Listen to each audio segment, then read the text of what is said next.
Hello, my name is Rochelle Schmidt, and I am the Artistic Associate and Idea Manager at Portland Center Stage. On behalf of the Idea team, I would like to welcome you to our panel discussion, Productive Discomfort on Casting. Before we begin, we would like to offer a land acknowledgement as an expression of gratitude and appreciation to those who have stewarded this land from time immemorial. Land acknowledgements do not exist in a past tense or historical context. Colonialism is a current and ongoing process, and we seek to build an understanding of our present participation. The Native American community in the Portland metro area is made up of tribal diversity that originates from around the country, representing at least 380 tribes. This community has a vivid history made up of people whose journeys have brought them to Portland by ways of stolen land, forced displacement, or seeking more opportunities. We wish to acknowledge the robust, present-day, federally recognized tribes of this area, the Grand Ronde, Siletz, and Cowlitz. And in addition, we would like to acknowledge the Chinook Nation, who has been seeking federal recognition for many years. Today, these vibrant and diverse tribes and communities celebrate their heritage, showing resiliency and tenacity.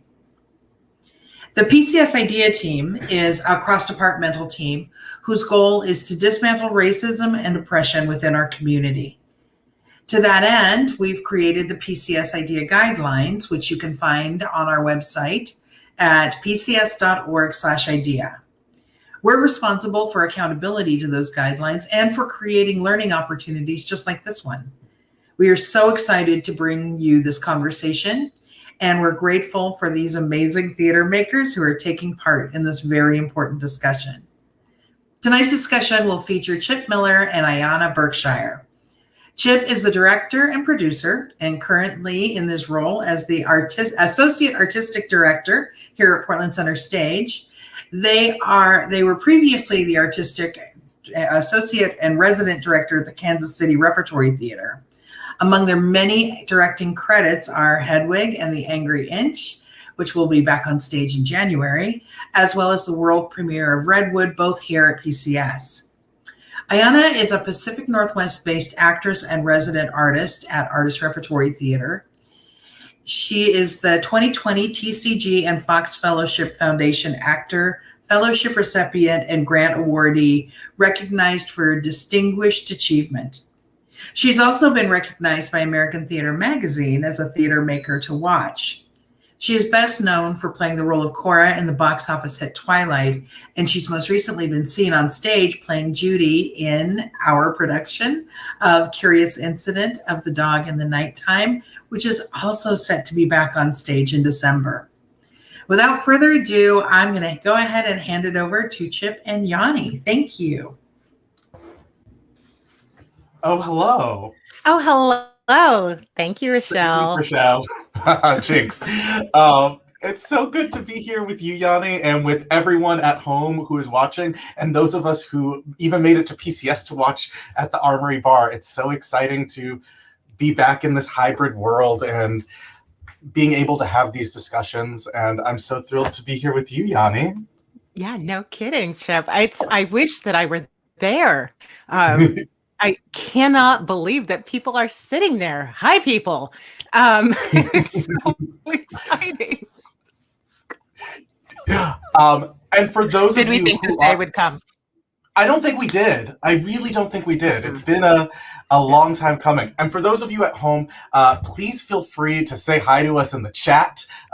Whichever way you are watching, add a comment. We are so excited to hear from you. And towards the end, we will be doing a Q&A. So if you have any questions, please shoot them in the chat and we will make sure to answer them in the last part of our conversation today.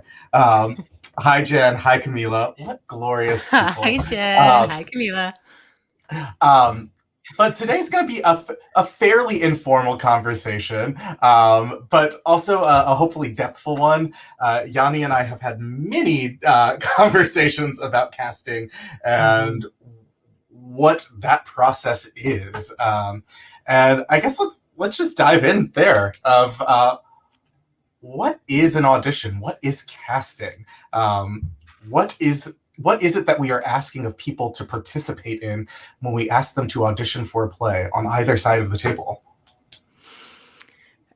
And you're asking me, this is it. I'm positing it to the world. There's nobody else here. I mean, there's no one else. It's just us. I will Such help a answer good question. too. Yeah. What is casting? Well, casting is finding people to play out the roles of your production, whether that's theater, television, film, or backyard skit. Trying to find the people that are going to be able to tell your story the best, that meets your interpretation of what this thing is. And hopefully you'll be surprised as well. I love that. And inside of that, you touched on something we said we would talk about a little later, but maybe we'll dive into it here.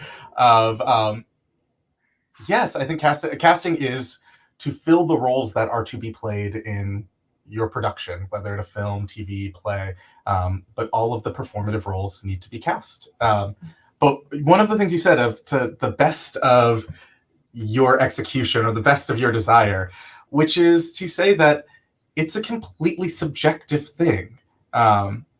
It's funny watching the Emmys last night and seeing that the 4 shows that won the Emmy for Best Casting, so that's drama, comedy, limited series, and reality show, are the 4 shows that won Best Drama Series, Best Comedy Series, Best Limited Series, and Best and the old adage of 90% of directing is casting. We're told that it is this vitally important thing, and it correlates with the success of it, of most projects, and yet it remains an entirely subjective thing because, I mean, look at what we do. We do plays. We do plays that have often been done before, and with each production, there's a different cast. The production of Curious Incident that you're in has an entirely different cast than every other production of Curious Incident that has ever existed. Does that mean that some are better and some are worse, some are more valid, some are not? No, it just means that they're different productions and different actors bring something different to them.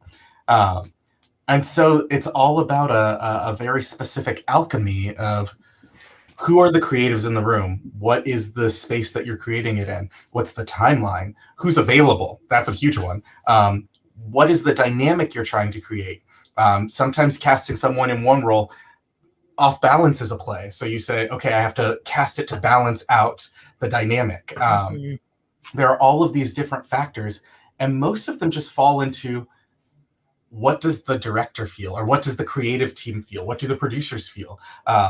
And we were talking when we were prepping for this about how often the decision is in everyone's hand but the actors. And so I think there's a very strange dynamic at play, because ultimately most auditions are job interviews. But at most job interviews, we're not asking people to come and bare their souls and make themselves vulnerable in the way that we ask of actors at auditions. And so right. And going into a job interview, I mean, you have a really clear set of skills, attributes. Really what you're asked beyond that is your ability to fit into the chemistry of what's already there. And that isn't even as important as kind of you showing up on time every day and being able to fulfill the role of this job. It's different. I think going into an audition, you have no idea really what's in the heads of the producers, the director, everybody who's had meetings for months and months before you ever stepped into the room. And you could be wrong from the second you walk in the door without even knowing it. And it's like a very strange proposition on the other side, you are waiting for people to show up, and you know who's going to come in. Maybe you know who the people are. Sometimes you don't. And it's a game of roulette in essence of like, maybe the person I'm looking for will come in.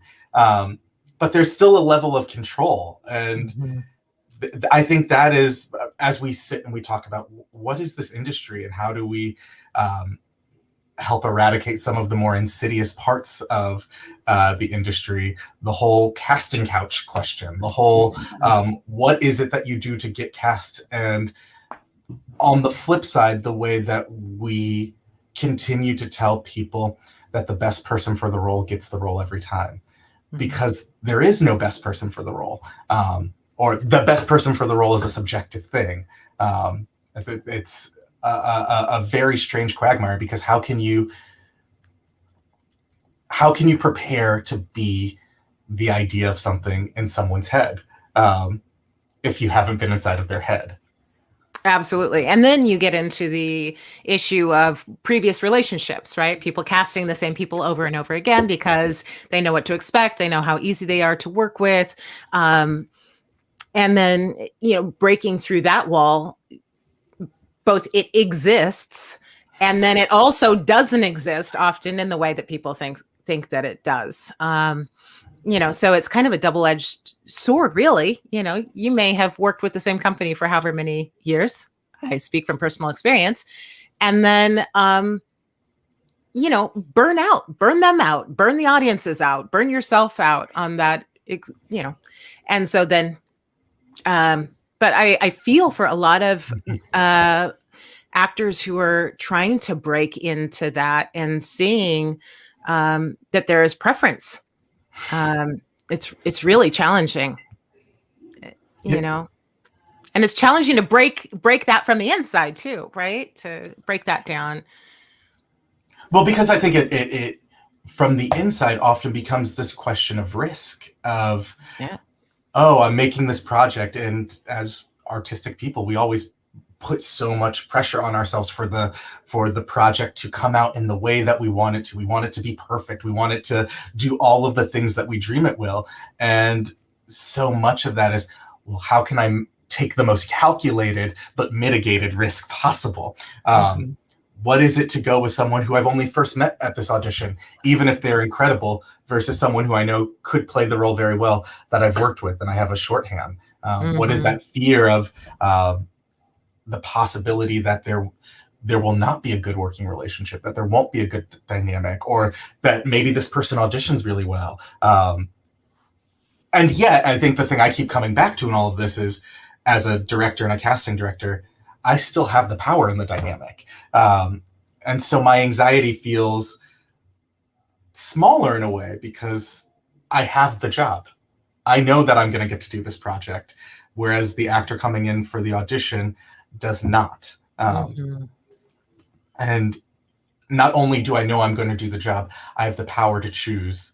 I have the power to invite this person to be a collaborator in the room. And so for me, I often think about, how do I handle that? How do I handle that amount of power? Because I don't love it. Because it does. Another casting director recently said to me, we were talking about this, of auditioning is an unnatural process. And so there's something about this unnatural process where there's this weird power balance that doesn't, to me, feel very useful beyond this step. Like, once the play is cast, my hope is that we forget the power structure and that we're all equal collaborators inside of something. But you cannot remove yourself from the fact that, or I cannot remove myself from the fact that I'm still the person that has to create this space and build the team. And that it's very different for, building a design team than it is building a cast. And that a design team, I usually just go and say, who are the designers who are exciting to me about this story? Who are the people that I don't know? Who are the people that I know? And I start having conversations with them, and we just talk about the play. And that's usually how it happens. And one could say that an audition is a conversation about the play through the language of the play. But it's a different dynamic. Chip, I'm curious to know, for years and years, certainly being on the acting end of things, I've been, I know we're going to talk about this in a little bit, but I'm so curious about your perspective as a Black man, as a a non-gender conforming queer director who's moved to a smaller town, Portland. And we still see so much of this falling back on old habits of casting, right? I just saw a casting breakdown, and it's just like, cis women, cis men, somebody doing Pride and Prejudice, and it being straight out of Jane Austen, and I feel like that is still a huge problem. It is still an issue that I face as an actor, I'm sick and tired of trying to change people's minds anymore, in fact, because I feel like they don't deserve that time. But I'm curious how it's been for you in your lifetime as you've adapted you've evolved into this role of director and casting director and associate artistic director, how you, Chip, fit into that role and what you see as challenges that you face and you're trying to overcome in the casting room. That is a good, depthful question. That I guess it's tied to being a person who, when I was a child, I was obsessed with movies, TV, and theater, and the need to consume art, the need to have these narratives as means of escape, means of possibility, means of imagining.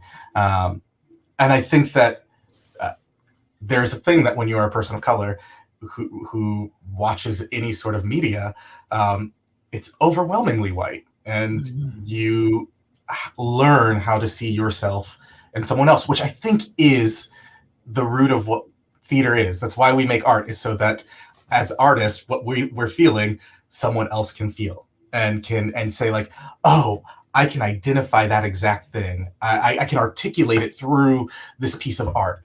And I think of like the things that were really popping for me when I was a kid. I was like, I loved Chekhov when I was like 14. I was like, I want to do all the Chekhov plays. Brokeback Mountain was like wildly life-changing for me. These pieces of art where people did not look like me. On the flip side, you want to see yourself. I think that we look at who has been in power in these different realms, and that reflects in who's in the work. I think that to think of like, why are we seeing an all-white Pride and Prejudice? Well, it's two things. It's like, one, there's an imagination problem, and two, white supremacy. And you say the second one, and it feels like many of those people who are doing it are shut down by being accused of engaging in white supremacy, and that is hard for them because it is what it is. And if you don't want to acknowledge that, saying, I'm going to create a piece of art in which the whole world is white, isn't reinforcing an idea of the world is only white. And I think for me, that was the huge thing of when I was 13, I saw a production of Two Trains Running by August Wilson. And it was the first time I'd seen a play where it was just Black people on stage. And that experience is something that made me believe I could do theater. Like I didn't know that there could be that many Black people on stage in something because I hadn't seen it. And when I got into the role of director and casting director, I found myself internalizing processes that I had been taught. I think about plays I did in college where I had plays with all white cast, and there was something inside of that felt like I was doing it. Like there's like this thing that's reinforced. The system is saying like, you did good. Look at you. You got to do the white play with the white people. But I think that as I continued to work, and more so when I left New York and was going into communities where being in relationship to your community is a different thing. When you are working as part of an education program, where you have student matinees coming in, when you're seeing the impact that the work is actually having, and you realize, oh, we just brought 2,000 kids to see this play, and they only saw a world in which white people existed. Well, that's not the world that these kids are living in. That's not the world that any of us are living in. And so to put an all-white world on stage is to reify something. I know that there are many people who will say, well, you go around and put all Black worlds are on stage, or all Latinx worlds are like that.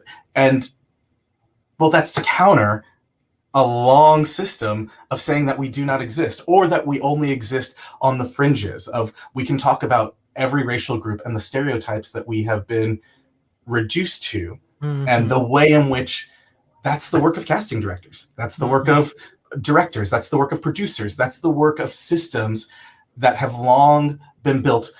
And I'm not going to say that it's all intentional. There's a lot of it that is, but most of it is just ignorance. And it is an ignorance to the fact that what we see informs what we believe to be true. If we make a movie and the only people with lines are white people, even if the world is filled with people of color, what we're being told is people of color exist here. They're just not important enough to talk. Or they're only important enough to talk when they're handing us a coffee or next to us on the subway. They're not someone who gets to be depthful and full of life, gets to be a person. And so I think as a casting director for myself, I never want to help create a world that reifies that idea, that the world is all white. I want to help the world not look like that on stage, because for me, no matter where I go, whatever room I'm in, the world is not all white. And so you touched on something really interesting when you said that you were inspired so much as a young child, which I think, anybody who comes into this industry, and everybody, I mean, we're all, for the most part, very aware of what happens artistically in the world, whether or not it moves us to be in the industry or not. But that emotion, that connection to the emotion of what you were seeing was what made you feel like you wanted to be involved in that. And I think that really gets to the heart of casting. Is when we go into casting directors, writers, producers, everybody has an idea of what they want to see. And of course, it's the actor's job to perform as best they can. But aren't you ideally looking for someone who connects and has a drive to tell that story? Is fueled by that story. Which it doesn't come with every project, obviously, for anybody. But that's, I think, a really easy way into a more open casting is looking at that emotional connection to the material, right? And I would say, like, for you as an actor, isn't that the root of what you do, whether you are on a final performance of a run or prepping for an audition? It's like looking for the emotion inside of this thing, inside of, sure. How does that become the driver? How does that, and inside of that, what is it to fall in love with something that doesn't love you back?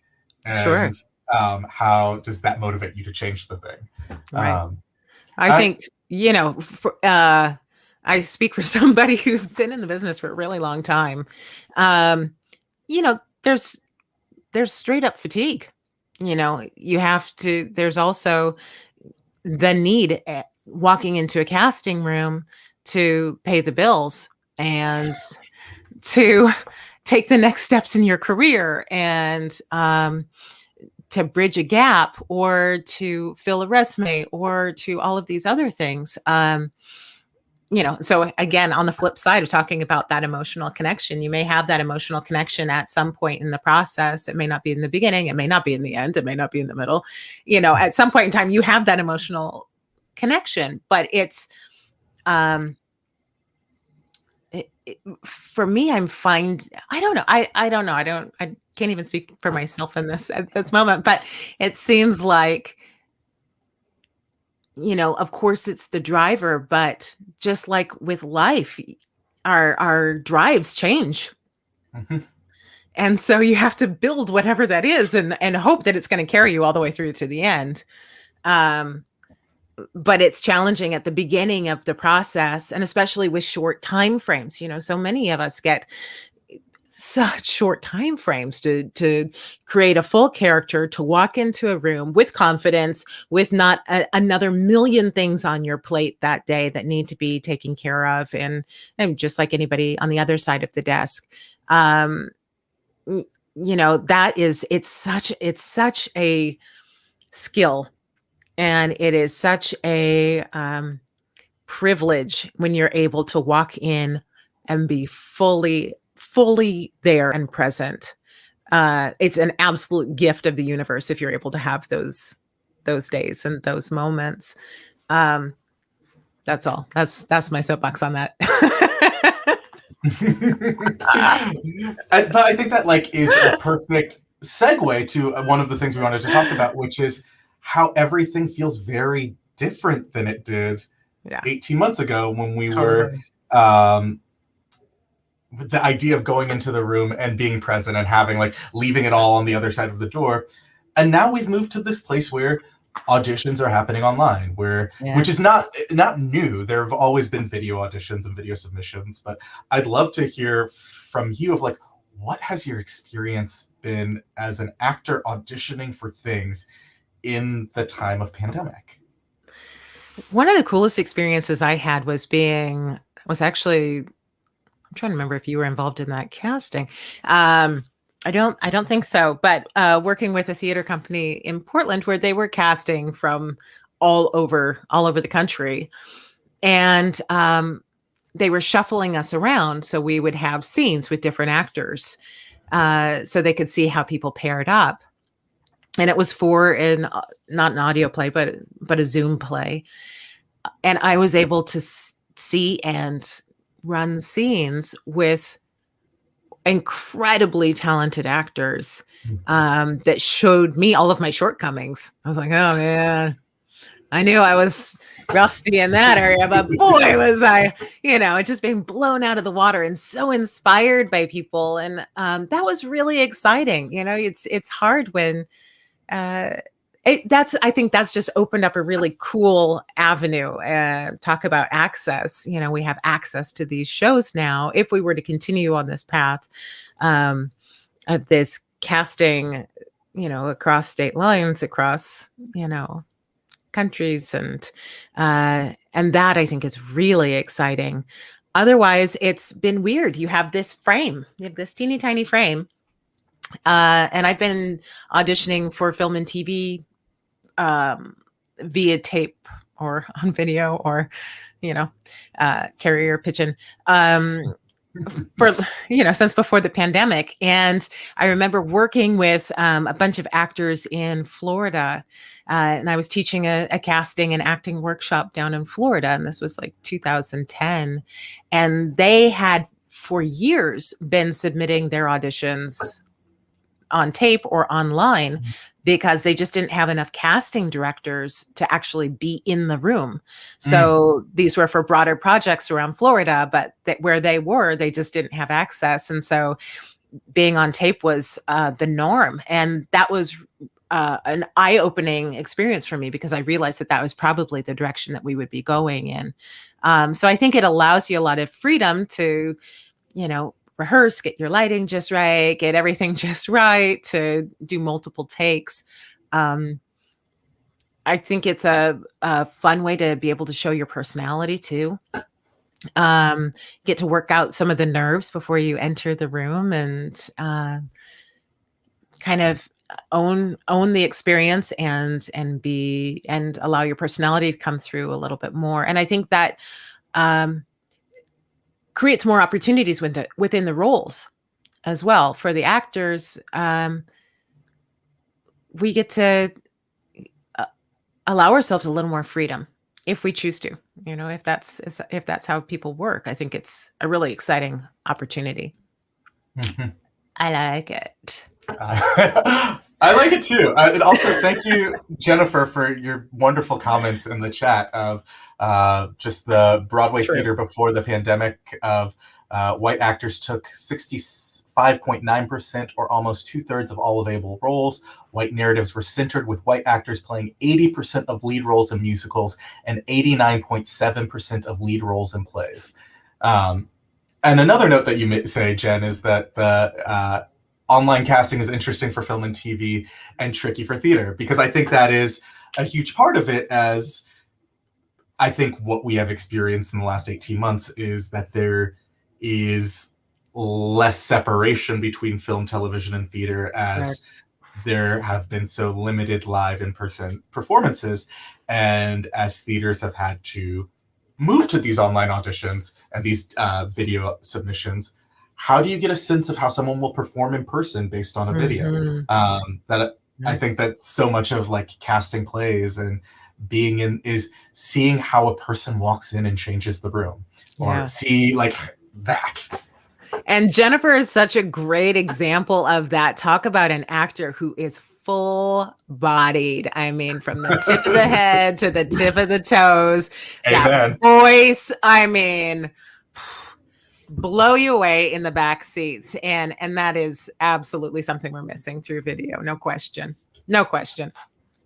But I do think that, like, as the time goes on, just as a person who has watched a lot of video auditions in the last 18 months, that skill set is changing. I think both what we're asking of people is slightly different, because those of us on this side of the table have a better sense of what we're looking for. But also, I think, like you said, the actor is given so much more control in the virtual world, because you can do as many takes as you want. If you feel like I'm going to be best filming this at 3:30 in the morning, you can film it at 3:30 in the morning and submit it the next day. But I guess on that, in that it does create a different dynamic of, you get to be in a place where you're comfortable. You can do it whenever you want. You can do as many takes as you want. Whereas with a in-person audition, you show up, you are in the room, you are on our schedule, and you get one chance.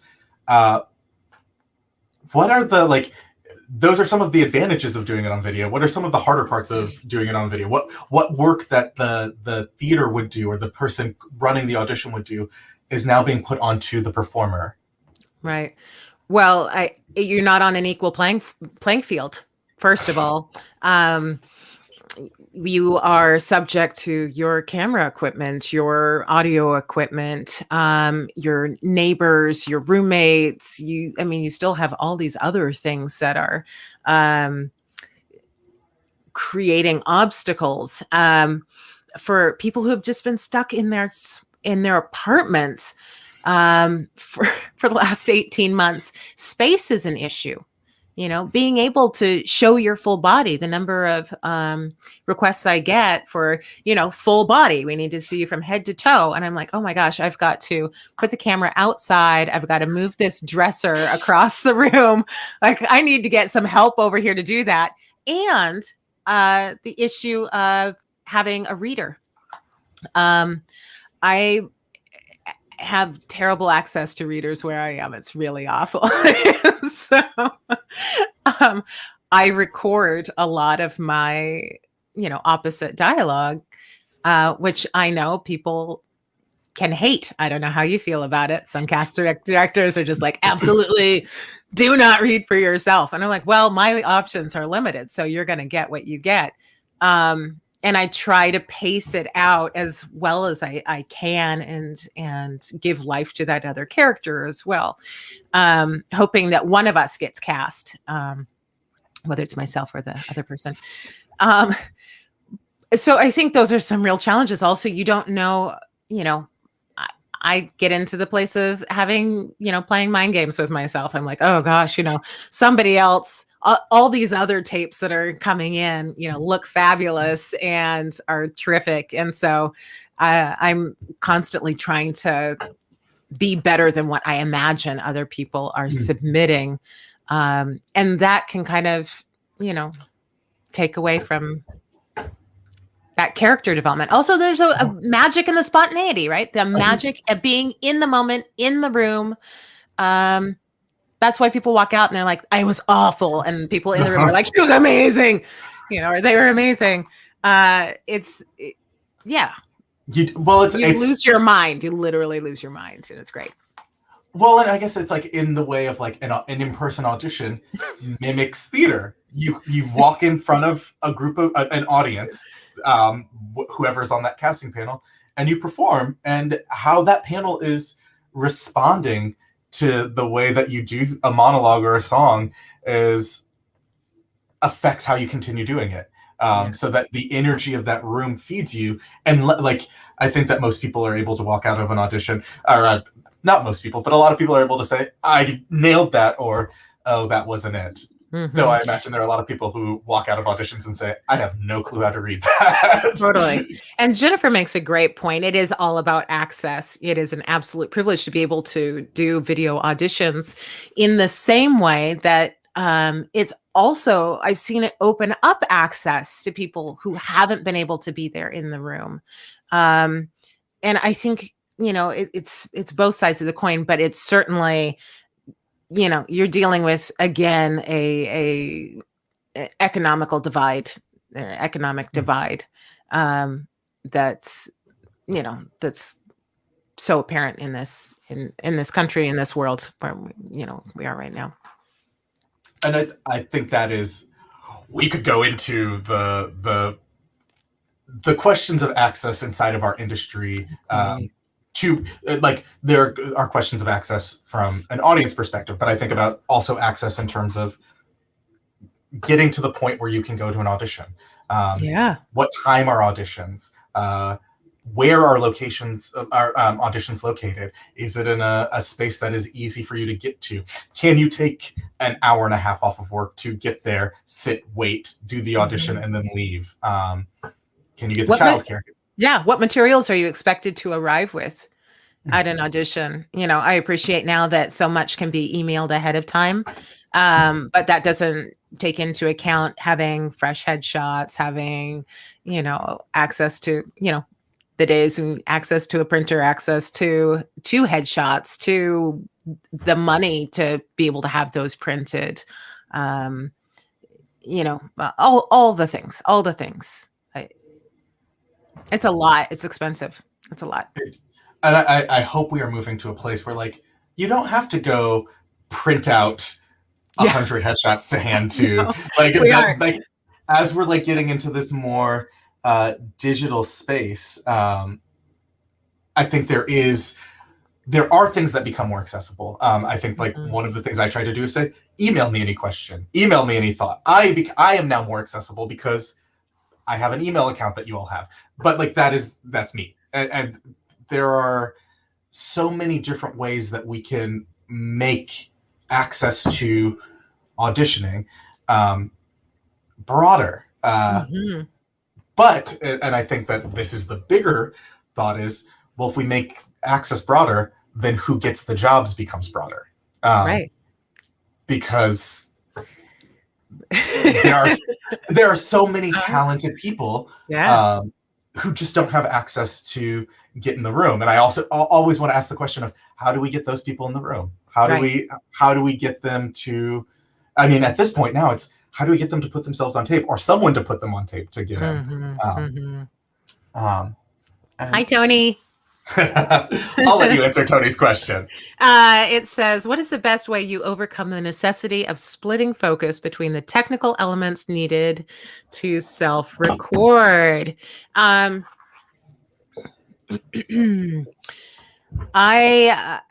try to prepare as much as possible. I'm just in I feel like since the beginning of the pandemic, I've just been in a temporary state of being. So nothing is set up. So yeah, it's just, I think taking the time to get all the technical aspects all completely set up, even if it's the day before, so I don't have to think about them. And then,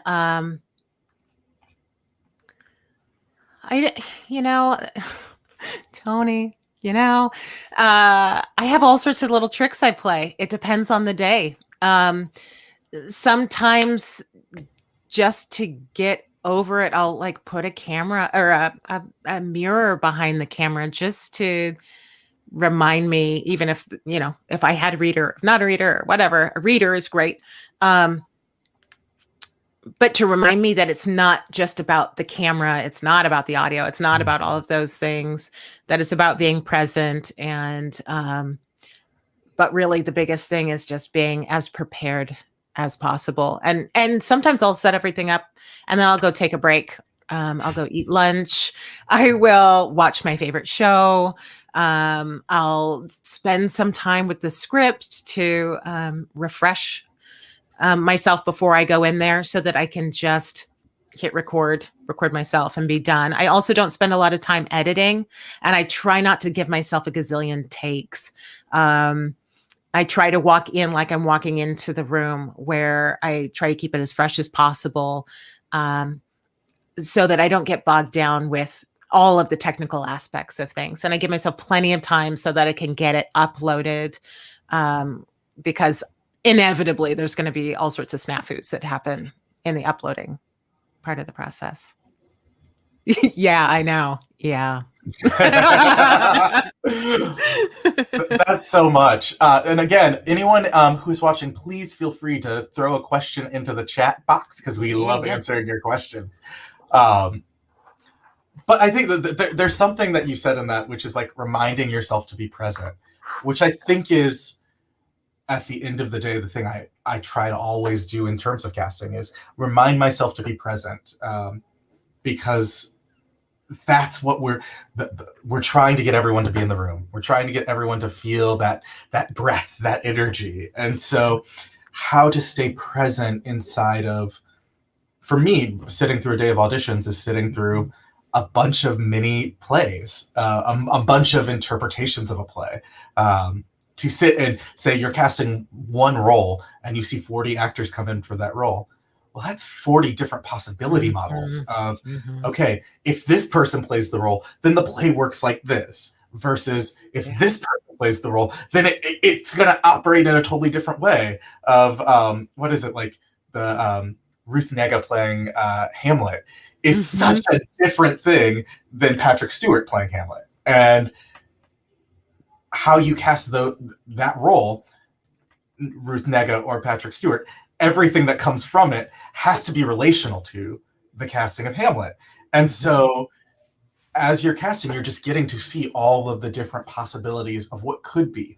And I think that's why I always go back to, it's an imagination problem of, if you have a role that does not say, this must be a white man who is 44 years old because of X, Y, and Z. Like, that's what the role says. Right. Because he's a businessman. I was like, if it is not specific, then why would you limit the possibilities before you start? I think there are plenty of roles that, like South Pacific, Nellie Forbush should be a white woman. That the play hinges on Nellie Forbush being white. So when I build a casting call for South Pacific, I'm going to see a lot of white women for Nellie Forbush. But if I'm doing Hamlet, there is no requirement that Hamlet be white or any race, any gender, any age, any type. It just requires someone be dexterous with the text. And if I don't limit myself at the beginning of the process, then the whole process is just far more open. There's a far greater possibility that we can find a dynamic and current, because I think it has to be current because we're making it currently into a play, rather than this idea, like, what is it to sit in something of, I've been told that this is what it is, so I'm going to do my best to recreate that. Yeah. I think, in ideal worlds, can't we have plays with all different casts that, you just get little slivers of the play from different, you're like, God, we could do it this way with this person and this way with this person. Let's do it we're going to do the whole play, all these different slices of casting choices. So we can see all of those different versions. That's not a lot of work for anybody, right? There are so many plays that I've worked on where like we've gotten the cast and I'm thrilled by it, but then you just dream of, oh, what would it have been to go down this different vein? You can lose a bunch of time. And I guess I will also just to say inside of this, because we're here and it seems like the place to say it. I think part of why I am so much on the vein of like, let us continue to expand our imaginations. Let us continue to fight against putting all white worlds on stage is because we know that the people who are fighting for that are not the majority right now of people who are in power. There are still, I mean, if you watched the Emmys last night, you saw all of the acting awards went to white people. We can look at plays in the city, in the state, and in this country that are still putting all white worlds on stage. So this idea that something is being taken away by a few theaters here and there saying, no, we're going to deprioritize telling stories that reify an all white world is making a shift that hopefully we can all make because we see that the world is not all white. But also it is, as Jennifer put in the statistics in the chat earlier, it is something that we have to overcorrect because there are so many people who aren't willing to do that work. Maybe they were willing to do that work a year ago when it was trendy, when we were talking about it, when it felt like there was a charge. But now that we're getting back to business as usual, maybe that charge is a little less loud. Okay. Thank you, Marissa. Thank you, Marissa.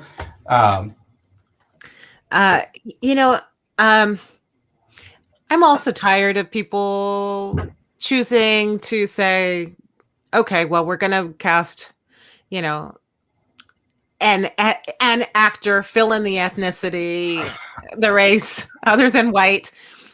And then we have to change what the story is because of that person's race. Rather than we also have to lean into it. And that frustrates me too. It's like, I can't have a human experience. I have to also have a human experience that's colored by race. And because it's colored by race, it has to have these identifying markers that you will recognize. And that is infuriating to me. It's something that I hope in my lifetime, that is one of the reasons I got into acting in this way. I could have been acting. I started on a teeny tiny island in the woods acting. I was a fairy. I could continue doing that for the rest of my life.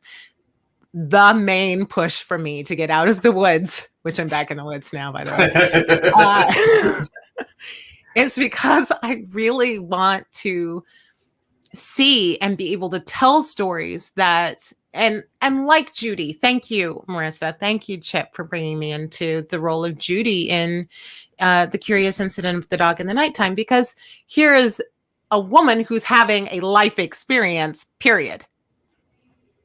And I think that's one of the reasons we aren't seeing the top, actors getting Emmys, is because we're choosing to pigeonhole still, even if we're giving lead roles to actors of different ethnicities and or races, and we're only talking about race here. We're not talking about any other type of diversity. We are abilities. We are not talking about anything else but race here. And so let's continue to keep pushing those boundaries, because there's no reason why Hamlet can't be any number of things: hearing impaired, seeing impaired, visually impaired, you name it. Again, we need to also offer people opportunities to develop their craft. And if we keep choosing to limit who gets the roles, we limit who gets to develop their craft. We do. First, thank you, Yanni, for that, because I think it's so true in terms of how do we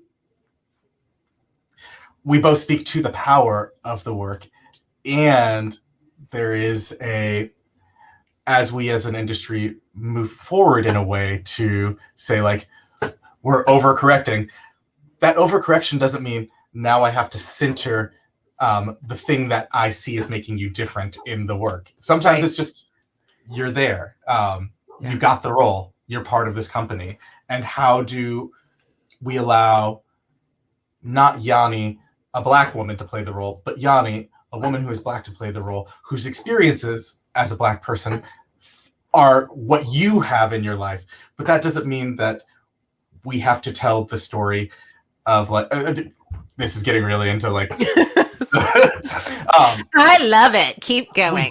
We don't have to make the curious incident about Judy being Black. Totally. And that is a nuance that I think often gets lost when we think, okay, let's recenter this in a way. I just want to, Caitlin said, thank you both for this conversation. Could either of you speak to how casting has changed or should change as it relates to disability? And we need those Hamlets. We need those Hamlets. Agreed. And hi, Walter. Hi, Walter. God, I love you. We do not have the time to go into how the casting has and should change for in relation to people with disability, but it's a conversation that I want to keep having, because I will say that as a casting director, I have a long way to go. Sorry. You go ahead, Yanni. What were you going to say? No, please. No, you were about to say something really wonderful. Go ahead, please. I think that there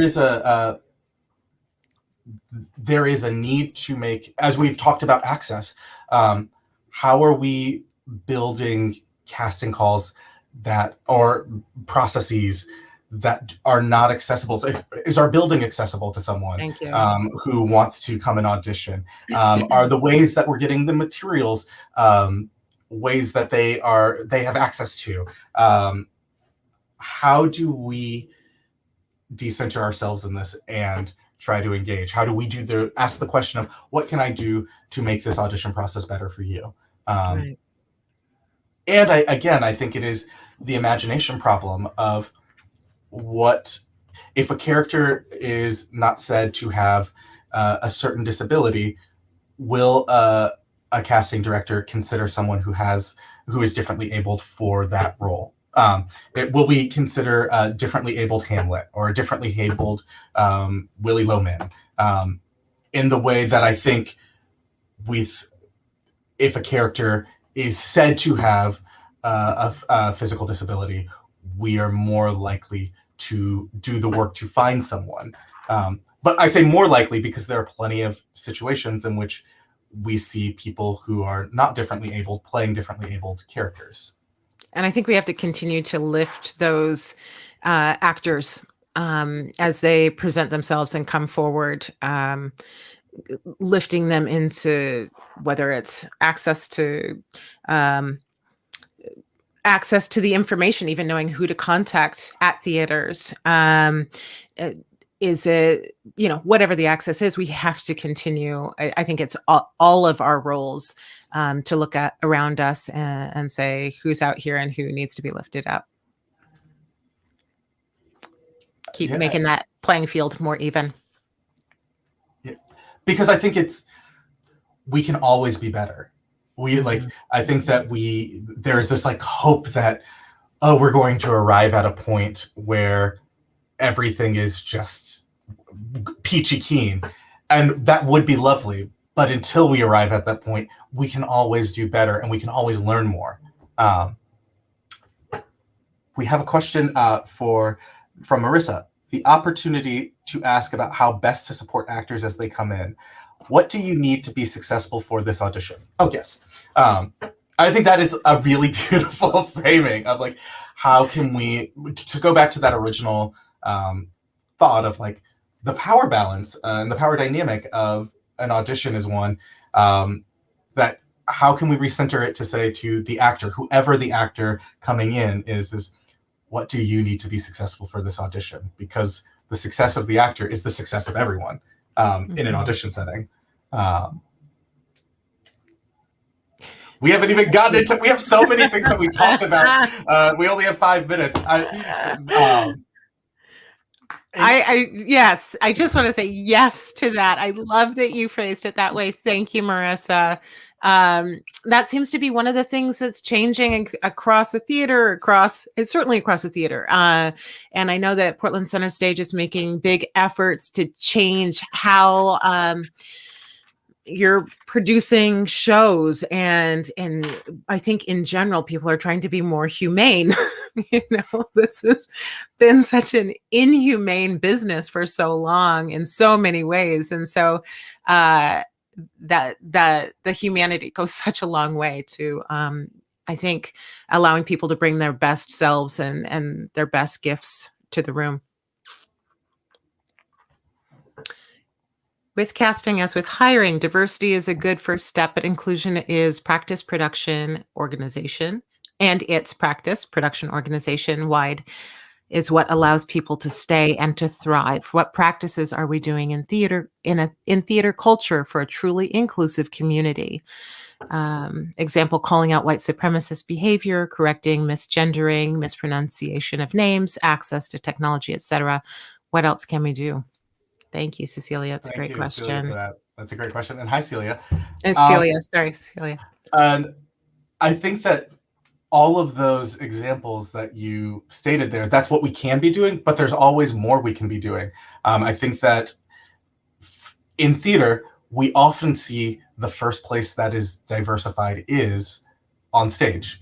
It is much easier in the sense that for a theater company, if you're doing any number of plays, you get to hire a whole new set of people for every play that you do.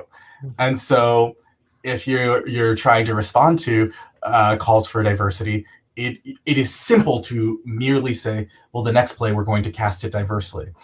But what we also have to think about, and I think the inclusion point is very specific in your wording here, is that just by inviting someone into a space doesn't mean that they're going to feel or be safe in that space. And it is, how can you do, I think for myself as a producer, as a casting director and a director, my job is to make sure that everyone who I bring into this theater feels safe and feels able to name when they don't feel safe. That is calling out white supremacy. That is correcting misgendering, mispronunciation of names, all of those things. But it is also saying, you are not an only, you are not a token here. It is saying your opinions, your perspectives, you have value here. You have value here merely by showing up. You get to be the human you are, and you don't have to minimize yourself. And the job is on those of us who are creating these spaces to create spaces that don't minimize people. What are things that we allow that minimize people? What is a culture of silence? What is a culture of complicity? And how do you actively fight against that? How do you call out bad behavior in the moment and interrupt it? I think there are so many things. I wish we had more time because I would love to dive into a whole, like, an hour is not enough to talk about all of the things that need to be talked about in casting. But I think that it is, if you are only making cosmetic changes, you are only going to get cosmetic results. If you want to change the culture of a place, if you want to have long-term change, you have to go to the foundation and say, this foundation is built on white supremacy and we have to eradicate it. And start to identify ways that white supremacy shows up. We think of, like, the 6-day work week for theater people is a way in which white supremacy shows up because of, one, what that does to the body, two, how hard it is, how difficult that schedule is for most people. Most people cannot do 6 days of work. And because of the systemic inequalities that we see in this country, being able to work 6 days becomes a question of access, because it is much bigger than theater. And I think it's really easy for us to sit inside of the smallness of an industry and not say, no, we're just participating in a larger system. And so we have to work harder to fight that system. This has been a very productive conversation. Thank you all for joining us at home. Yanni, do you have anything you'd like to share before we bid farewell to the people who have joined us today? I'm just grateful to be here. I'm glad that we were able to get together in some sense. And I think the conversations that we had today is much different than the conversation we would have had 18 months ago. I think we just continue to strip away all the bullshit and allow this humanity to come through, because I think that's where the real gift of our art is, and the gift of our creativity, and the gift of our love for one another and what we do exists. So I'm excited to be here. Thanks. Also, I got to put on makeup, so it's nice. And I got to talk to you twice in 1 week, which is, I know, to me, such a joy since you're in the woods. And I always love talking about casting. Thank you so much for joining us tonight. And also, if you saw this conversation and you have anything you want to ask, thoughts, whatnot, please feel free to email me, chipim@pcs.org. And if you have any questions about casting at PCS, please feel free to email casting@pcs.org. Thank you so much for joining us, and have a great evening. thank you all.